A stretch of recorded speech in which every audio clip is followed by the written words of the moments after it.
السلام علیکم ورحمۃ اللہ وبرکاتہ۔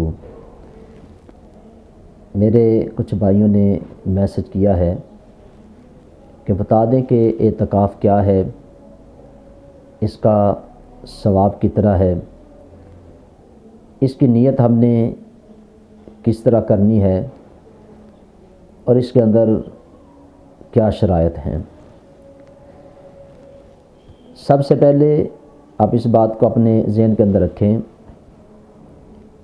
کہ اعتکاف ان عبادات میں سے ایک عبادت ہے کہ جو پہلے انبیاء علیہم الرضوان بھی اس عبادت کو کرتے رہے۔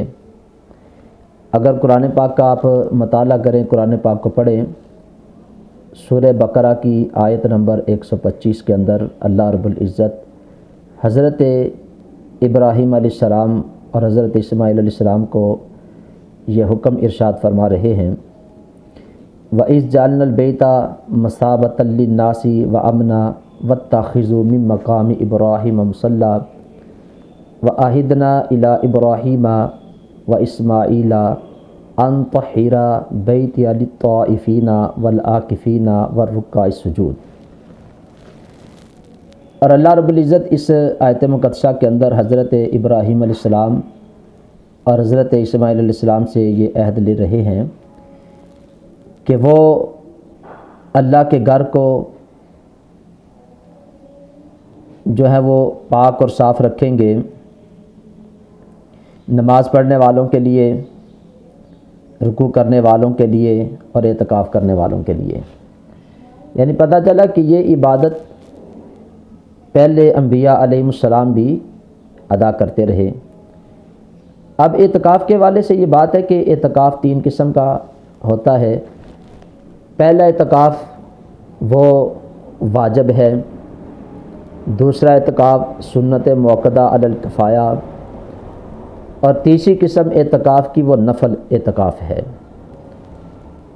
واجب اعتکاف وہ اعتکاف ہے کہ اگر کوئی بندہ اللہ رب العزت کی بارگاہ میں کسی کام کے پورا ہونے کے لیے یہ منت مانتا ہے کہ اگر میرا یہ کام ہو گیا تو میں اتنے دن کا اعتکاف کروں گا، اب اس بندے کا کام ہو جاتا ہے تو اس بندے کے اوپر یہ لازمی اور ضروری ہو جاتا ہے کہ اب اس اعتکاف کو کرے، یہ اس کے اوپر واجب ہوتا ہے۔ اگر وہ نہیں کرتا تو وہ گنہگار ہوگا۔ دوسرا اعتکاف ہے وہ سنت موقدہ علی الکفایہ، وہ ماہ رمضان المبارک کے آخری عشرے کے جو 10 دن ہیں، یعنی 20ویں روزے سے لے کے رمضان کے آخری رات تک، اس اعتکاف کو کرنا یہ نبی پاک صلی اللہ علیہ وسلم کی محبوب سنت مبارکہ ہے۔ نبی پاک صلی اللہ علیہ وسلم جب ہجرت کر کے مکہ المکرمہ سے مدینہ المنورہ کے اندر آئے تو آپ نے ہر سال ماہ رمضان مبارک کے جو آخری 10 دن تھے ان کے اندر اعتکاف کیا۔ آپ سے 20 دن کا اعتکاف بھی ثابت ہے، اور ایک دفعہ آپ نے پورے مہینے کا اعتکاف بھی کیا، اور 10 دن کا اعتکاف جو ہے یہ نبی پاک صلی اللہ علیہ وسلم نے اس کو ہر سال کیا۔ اور اس اعتکاف کو کرنے کا جو مقصد تھا وہ لیلۃ القدر کی تلاش، یعنی آخری عشرے کے اندر لیلۃ القدر ہے، تو اس کی تلاش کے اندر نبی پاک صلی اللہ علیہ وسلم اس اعتکاف کو کرتے، جس کے متعلق اللہ رب العزت نے قرآن پاک کے اندر فرمایا کہ لیلۃ القدر کی رات یہ وہ رات ہے کہ جو بندہ اس کو پا لیتا ہے تو اسے 1000 مہینوں کی عبادت سے زیادہ اجر اللہ کی بارگاہ سے ملتا ہے۔ یہ رات 1000 مہینوں کی عبادت سے افضل ہے۔ اور پھر نبی پاک صلی اللہ علیہ وسلم نے فرمایا کہ جو ماہ رمضان مبارک کے آخری عشرے کا اعتکاف کرتا ہے، حضور نے فرمایا کہ اسے 2 حج اور 2 عمروں کا ثواب اللہ رب العزت کی بارگاہ سے ملتا ہے۔ اور تیسرا اعتکاف ہے نفل اعتکاف۔ نفل اعتکاف جب بھی آپ مسجد کے اندر آتے ہیں تو اسی وقت آپ اس کی نیت کر لیتے ہیں، اس کے لیے کوئی شرط نہیں، اس کے لیے بس جب بھی آپ مسجد میں داخل ہوئے تو آپ نویت سنت الاعتکاف، سنت کی نیت کریں، اعتکاف کی نیت کریں۔ اور میرے ایک ساتھی ہیں، وہ کہتے ہیں میں نے ساری زندگی کے اعتکاف کی نیت کر لی ہے کہ جب بھی میں مسجد میں ہوں میرا اعتکاف ہے۔ تو ہمیں بھی ایسے ہی نیت کرنی چاہیے، بڑا ثواب حاصل کرنا چاہیے۔ تو جو نفل اعتکاف کرتا ہے، حضور نے فرمایا کہ اس بندے کو کتنا اجر و ثواب ہے جو ایک دن کا نفل اعتکاف کرتا ہے۔ حضور فرماتے ہیں کہ اللہ رب العزت اس بندے اور جہنم کے درمیان 3 خندقیں ان کو حائل کر دیتا ہے، اور ایک خندق کا جو مسافت ہے نا وہ اتنی ہے جتنی مشرق سے لے کے مغرب تک ہے، یعنی اتنی مسافت اس بندے اور جہنم کے درمیان اللہ کر دیتا ہے، اتنا دور اس بندے کو جہنم سے کر دیتا ہے جو صرف نفل اعتکاف کرتا ہے ایک دن کا۔ تو جو نبی پاک صلی اللہ علیہ وسلم کی سنت پر عمل کرتے ہوئے ماہ رمضان کے 10 دن کا اعتکاف کرتا ہے، اس کا کتنا اجر اور ثواب ہوگا۔ تو یہ اس کی فضیلت ہے۔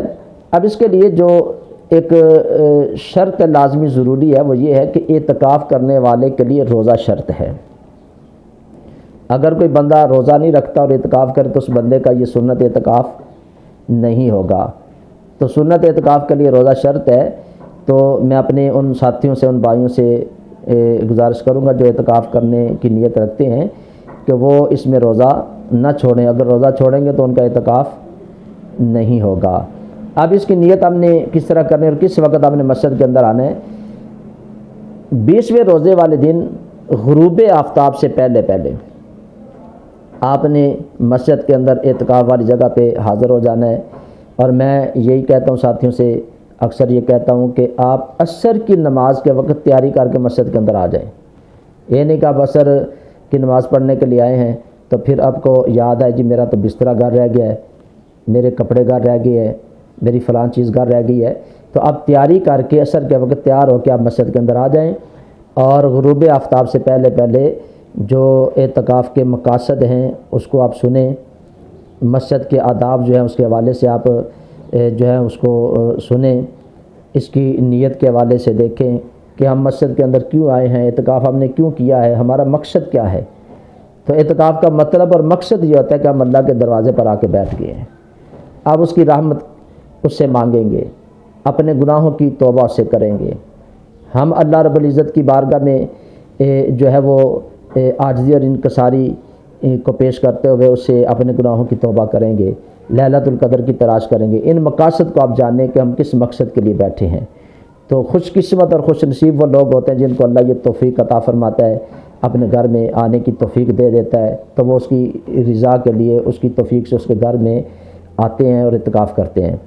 اب اعتکاف کی نیت اسے کیسے ہم نے کرنا ہے؟ سب سے پہلے یہ بات ذہن کے اندر رکھیں کہ اعتکاف کی نیت یا کوئی بھی ہم عمل کرتے ہیں تو اس کی نیت کرنا یہ لازمی اور ضروری ہوتا ہے، اور نیت دل کے پختہ ارادے کا نام ہے۔ زبان سے جو ہم کہتے ہیں یہ ایک مستحب عمل ہے، اگر آپ زبان سے کہنا چاہتے ہیں تو زبان سے اس طرح آپ نیت کریں گے کہ میں اللہ رب العزت کی رضا کے لیے ماہ رمضان المبارک کے آخری عشرے کے سنت اعتکاف کی نیت کرتا ہوں۔ اور مائیں بہنیں بیٹیاں جو گھروں میں بیٹھتی ہیں تو وہ اپنے مسجد بیت کے اندر جب حاضر ہو جائیں گی تو وہ بھی اسی طرح اس کی نیت کریں گی کہ میں اللہ رب العزت کی رضا کے لیے ماہ رمضان المبارک کے آخری عشرے کی نیت کرتی ہوں۔ تو اس نیت سے ہم اللہ کی بارگاہ میں بیٹھ جائیں گے، اس کا فضل تلاش کریں گے، اس کی رحمت کو تلاش کریں گے، اس کی بارگاہ میں آ جائیں گے۔ ایک لمحہ بھی ہم نے اپنا ضائع نہیں کرنا، کثرت کے ساتھ ہم نے تلاوت قرآن پاک کرنی ہے، کثرت کے ساتھ نبی پاک صلی اللہ علیہ وسلم پر درود پڑھنا ہے، کثرت کے ساتھ ہم نے اللہ کی بارگاہ میں اپنے گناہوں کے لیے توبہ اور استغفار کرنا ہے۔ شب قدر کی تلاش کے اندر ہم نے رات کو جاگنا ہے، شب بیداری کرنی ہے، صلاۃ التسبیح کا اہتمام کریں، فرائض کے ساتھ ساتھ نوافل کا اہتمام کریں، اپنی زندگی کی قضاء نمازیں جو ہیں ان کو آپ پڑھیں۔ تو یعنی کہ کوئی لمحہ آپ ضائع نہ کریں، آپ اللہ کے گھر میں بیٹھیں گے تو اللہ رب العزت کی رضا حاصل کریں اور اللہ کو خوش کرنے کی کوشش کریں، اس کو منانے کی کوشش کریں۔ اللہ رب العزت کی بارگاہ میں دعا گو ہوں اللہ تعالیٰ مجھے بھی آپ سب کو بھی اس سنت کو پورا کرنے کی توفیق عطا فرمائے۔ جو ساتھی اس کے علاوہ کوئی اعتکاف کے متعلق سوال پوچھنا چاہتے ہیں تو وہ ضرور کمنٹ باکس کے اندر اپنا کمنٹ کریں۔ یہ فضائل کے حوالے سے باتیں کی تھی، انشاءاللہ مسائل کے حوالے سے بھی میں کلپ ضرور تیار کروں گا۔ اللہ تعالیٰ ہم سب کا حامی ناصر ہو۔ السلام علیکم ورحمۃ اللہ وبرکاتہ۔